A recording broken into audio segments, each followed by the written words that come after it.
അല്ല അല്ല ആ ഘട്ടത്തിൽ അല്ല ഞാൻ വന്ന് നിന്നപ്പോഴല്ലേ ചോദിച്ചത്. അപ്പോൾ എനിക്ക് അവിടെ നിന്നുകൊണ്ട് എൻ്റെ അടുത്ത് പറഞ്ഞതാണല്ലോ എനിക്ക് പറയാൻ കഴിയുക. ഞാനൊരു ചർച്ചയ്ക്ക് ശേഷം അല്ലല്ലോ പറഞ്ഞത്. ഞാൻ വന്ന് നിന്നുടനെയാണ് എന്നോട് ചോദിച്ചത്. അപ്പോൾ ആ ഘട്ടത്തിൽ എന്നോട് പറഞ്ഞ കാര്യങ്ങളാണല്ലോ. അപ്പോൾ പ്രിൻസിപ്പലും സൂപ്രണ്ടും അവർ ആ രീതിയിലാണ് അവിടെ നിന്ന് ഇൻഫർമേഷൻ ഉണ്ടായത്. ആളുകൾ അതിൻ്റെ ഇടയിൽ ഇറങ്ങി പരിശോധിച്ചു എന്നുള്ളതും പറഞ്ഞിരുന്നു. അപ്പോൾ അതിൻ്റെ അടിസ്ഥാനത്തിൽ പറഞ്ഞ കാര്യങ്ങളാണല്ലോ പറഞ്ഞത്. എന്നിട്ട് ഞാനൊരു കാര്യം കൂടെ പറയാം. അത് കഴിഞ്ഞിട്ട് ഇക്കാര്യം പരിശോധിക്കാം, നമുക്ക് പരിശോധിക്കാം എന്നൂടെ ഞാൻ പറഞ്ഞിരുന്നതായിട്ടാണ് എൻ്റെ ഓർമ്മ. അപ്പോൾ അതുകൊണ്ടാണ് നമ്മൾ അവിടെ നിർത്തുകയല്ലല്ലോ ചെയ്തത്. അപ്പോൾ മെഷീൻ കൊണ്ടുവന്നു, അതിനനുസരിച്ചിട്ട് അതിൻ്റെ പരിശോധന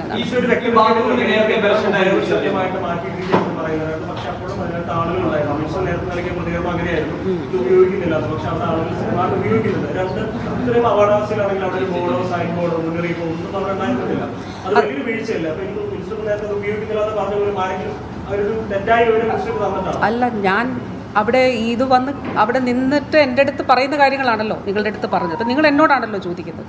അപ്പം ഞാൻ പറയുന്നത് ഞാൻ എങ്ങനെയാണ് ഇൻഫോംഡ് ആയത് എന്നുള്ളതിൻ്റെ അടിസ്ഥാനത്തിലാണല്ലോ നിങ്ങളോട് പറയുക. അപ്പോൾ അതൊരു ടോയ്ലറ്റ് ബ്ലോക്കാണ്. ആ ടോയ്ലറ്റ് ബ്ലോക്കിന് പകരമായിട്ട് വാർഡുകളിൽ ടോയ്ലറ്റുകൾ നിർമ്മിച്ചിട്ടുണ്ട് എന്നുള്ളത്. അപ്പം എങ്ങനെയാണ് ആ ഘട്ടത്തിൽ, അതൊരു പ്രാഥമിക ഘട്ടമാണ്. വന്ന് നമ്മൾ ആ സ്പോട്ടിൽ നിൽക്കുമ്പോഴാണല്ലോ അപ്പോൾ പരസ്പരം സംസാരിക്കുമ്പോൾ തന്നെയാണ് എന്താണ് എന്ന്. കാരണം ഞാൻ ഇങ്ങോട്ട് വരുമ്പോൾ തന്നെ ഫോണിൽ വിളിക്കുമ്പോൾ എല്ലാവരും പരസ്പരം എൻഗേജ്ഡാണ്. ആ സംഭവം ഉണ്ടായ സമയത്ത് തന്നെയാണല്ലോ, ഇതിന് തൊട്ടടുത്താണ്. അപ്പോൾ അതുകൊണ്ട് എങ്ങനെയാണോ ആ ഘട്ടത്തിൽ നമുക്ക് ഇൻഫർമേഷൻ കിട്ടുന്നത്, നമുക്ക് ആ അപ്പോൾ കിട്ടുന്ന ഇൻഫർമേഷനാണല്ലോ, അത് ഹൈഡ് ചെയ്തല്ലല്ലോ നിങ്ങളോട് പറയുന്നത്. നിങ്ങൾ തന്നെ കേട്ടിട്ടുണ്ടാകും. നിങ്ങളുടെയൊക്കെ ക്യാമറകൾ പരിശോധിച്ചാലും മതിയാകും. നിങ്ങളുടെ എങ്ങനെയാണ് ഒന്നും ഒരു റൂമിലിരുന്നല്ലല്ലോ പറയുന്നത്. അപ്പോൾ എന്ത് ഇൻഫർമേഷനാണോ കിട്ടുന്നത് അത് അപ്പാടെ നിങ്ങളോട് പറയുന്നു.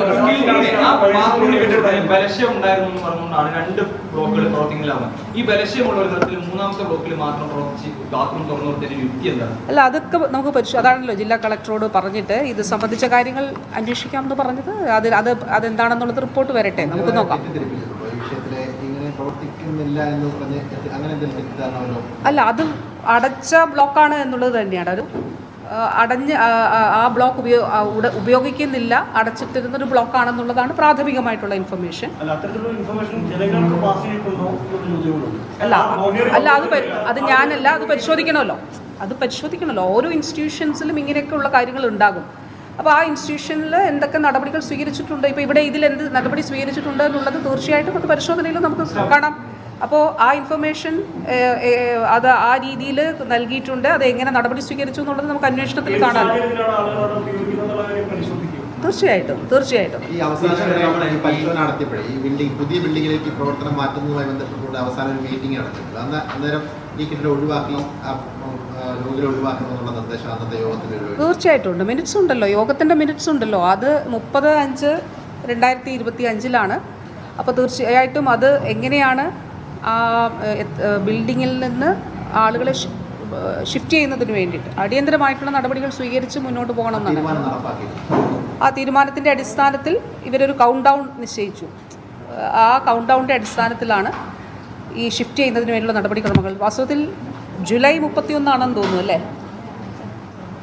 ജൂലൈ 31 ഷിഫ്റ്റിങ്ങിന് വേണ്ടിയിട്ട്. കാരണം OTകൾ കൂടി, ഓപ്പറേഷൻ തിയേറ്ററുകൾ കൂടി പൂർത്തിയായി അവിടേക്ക് ഷിഫ്റ്റ് ചെയ്യുന്നതിന് വേണ്ടിയിട്ടാണ് തീരുമാനിച്ചത്.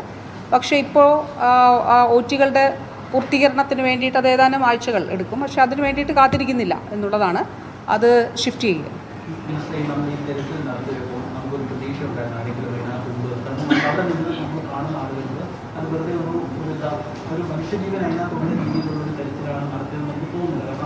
വളരെ ഒരു കെട്ടിടാവശിഷ്ടം പൊളിക്കുന്നതിനപ്പുറം ഒരു തിരച്ചിൽ ആ ഘട്ടത്തിൽ നടന്നു എന്നൊരു സംശയം അവിടെ നിന്നവർക്ക് ബോധ്യമല്ല.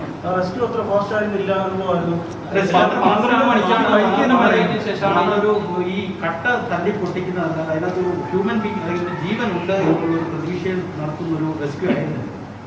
നോക്കൂ, നമ്മൾ ചെയ്ത കാര്യങ്ങളിൽ ഈ മെഷീൻ കൊണ്ടുവരുന്നതിന് തന്നെ എന്താണ് അതിൻ്റെ കാരണം? അത് ആരെങ്കിലും അതിൽ അകപ്പെട്ടിട്ടുണ്ടെങ്കിൽ രക്ഷിക്കുന്നതിന് വേണ്ടിയിട്ടാണ്. കെട്ടിടാവശിഷ്ടങ്ങൾ മാറ്റുക മാത്രമാണെങ്കിൽ അത് പിന്നീട് ചെയ്യാവുന്ന ഒരു കാര്യമാണല്ലോ.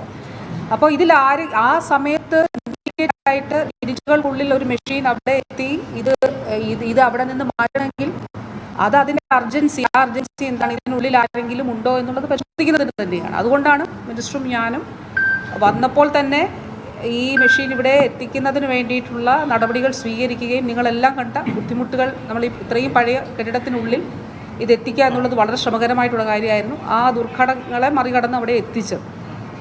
ഈ റെസ്ക്യൂ നടക്കുന്ന സ്ഥലത്ത് ഈ ചെയ്തുകൊണ്ടിരുന്നപ്പോൾ ഞങ്ങൾ അവിടെ ഉണ്ടായിരുന്നില്ല. കാരണം ഞങ്ങൾ ഇപ്പുറത്തായിരുന്നു ഉണ്ടായിരുന്നത്. അതോടൊപ്പം ഇപ്പുറത്തെ ബ്ലോക്കിലും എത്തിയിരുന്നു, കാഷ്വാലിറ്റിയിൽ പോയിരുന്നു, മുറിവേറ്റവരെ കണ്ടിരുന്നു.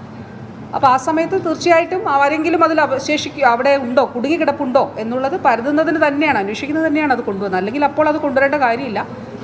അത് തീർച്ചയായിട്ടും അതല്ലാതെ ഒരു പ്രവർത്തനം അവിടെ നടന്നിട്ടുണ്ടോ എന്ന് അത് നോക്കാം നമുക്ക് എന്താണെന്ന്.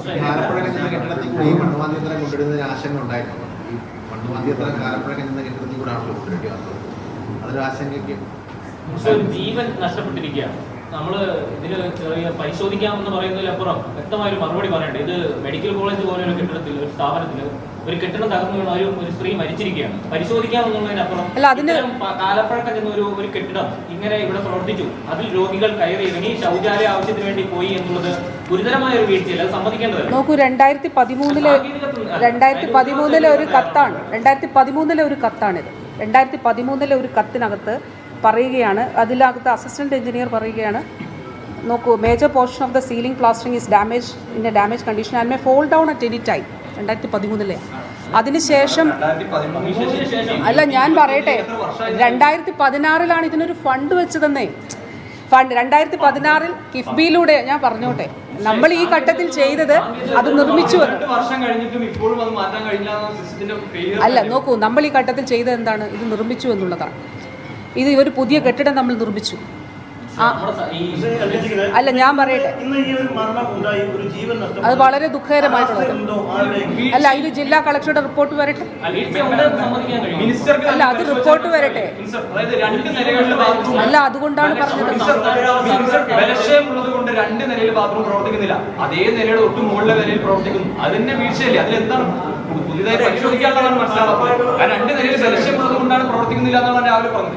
അതുകൊണ്ടാണ് തൊട്ട് മുകളിൽ നിലയിൽ പ്രവർത്തിക്കുകയും ചെയ്യുന്നത്. അതിന്റെ വീഴ്ചയല്ലേ? പുതിയതായി പരിശോധിക്കുന്നുണ്ടോ? ഇത്രയും മനുഷ്യരെ തന്നെ അവർക്ക് അതിനകത്തുള്ള ബുദ്ധിമുട്ടുകളൊക്കെ ഉണ്ട്. അപ്പോൾ നമ്മൾ അതിനകത്തൊരു ജാഗ്രത പാലിക്കേണ്ടത് കാര്യമാണ്. കാരണം താഴത്തെ 2 നില ഉപയോഗിക്കേണ്ടതില്ല, മുകളിലത്തെ ഒരു നില ഉപയോഗിക്കാൻ പറ്റുന്ന രീതിയിൽ അവർക്ക് തുറന്നു കൊടുക്കുന്നോ അല്ലെങ്കിൽ തുറന്നിട്ടിരിക്കുന്നോ അതിനകത്ത് ഉപയോഗിക്കുന്നു.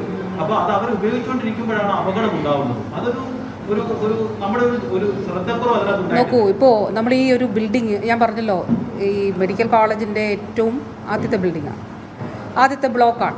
അപ്പോൾ ഇതിൽ ഒരു പ്രശ്നം ഉണ്ടായി തുടങ്ങിയ ഘട്ടം മുതൽ സ്വാഭാവികമായിട്ടും ഇവിടെ നിന്ന് ഇതൊരു പുതിയ ബിൽഡിംഗ് നിർമ്മിക്കുക, ഇവിടെ നിന്ന് സർജിക്കൽ ബ്ലോക്കാണ്. മറ്റൊരു ബ്ലോക്ക് സാധാരണ സർജറി നടക്കുന്ന ഓപ്പറേഷൻ തിയേറ്ററുള്ള ബ്ലോക്ക്. കഴിഞ്ഞ 2017-18 കാലയളവിലാണ് ഇതിന് ഫണ്ട് അനുവദിക്കപ്പെടുന്നത്, ഒരു സർജിക്കൽ ബ്ലോക്ക്. ആരോഗ്യമന്ത്രി വീണ ജോർജ് മാധ്യമങ്ങളോട് ഇത് കാലപ്പഴക്കം കൊണ്ട് ഈ ബിൽഡിംഗ് ഉപയോഗിക്കാൻ പറ്റില്ലയോ എന്നുള്ളൊക്കെ പരിശോധനകൾ നടന്നതിൻ്റെയൊക്കെ ഭാഗമായിട്ടാണ്. അപ്പോൾ അന്ന് ഞാൻ പറഞ്ഞതുപോലെ ടീച്ചറും ബഹുമാനപ്പെട്ട വാസവൻ മിനിസ്റ്ററും ബഹുമാനിയായ ശൈലജ ടീച്ചറും കൂടെ അന്ന് HDS-ന്റെ അംഗം കൂടിയാണ് ഇന്നത്തെ മിനിസ്റ്റർ, ഇവിടുത്തെ MLA. അപ്പോൾ തീർച്ചയായിട്ടും അന്ന് ഇതിന് ഫണ്ട് വെക്കുകയും അതിൻ്റെ മറ്റു പ്രവർത്തനങ്ങൾ മുന്നോട്ട് പോവുകയും ചെയ്തു. 21-22 കാലഘട്ടത്തിൽ നമ്മളിതിൻ്റെ നിർമ്മാണം ആരംഭിച്ചു. ഇതിന് യാതൊരുവിധ താമസവും ഉണ്ടായിട്ടില്ല. 8 നിലകളിലുള്ള കെട്ടിടമാണ്. 8 നിലകളിൽ വളരെ വിസ്തീർണമുള്ള ഒരു കെട്ടിടമാണ്, എല്ലാ സൗകര്യങ്ങളോടും കൂടിയ കെട്ടിടമാണ്. അതിന് ഈ നിർമ്മാണം വളരെ കൃത്യമായി തന്നെ നടന്ന് ഇതിന് ഷിഫ്റ്റിങ്ങിന് വേണ്ടിയിട്ടാണ്.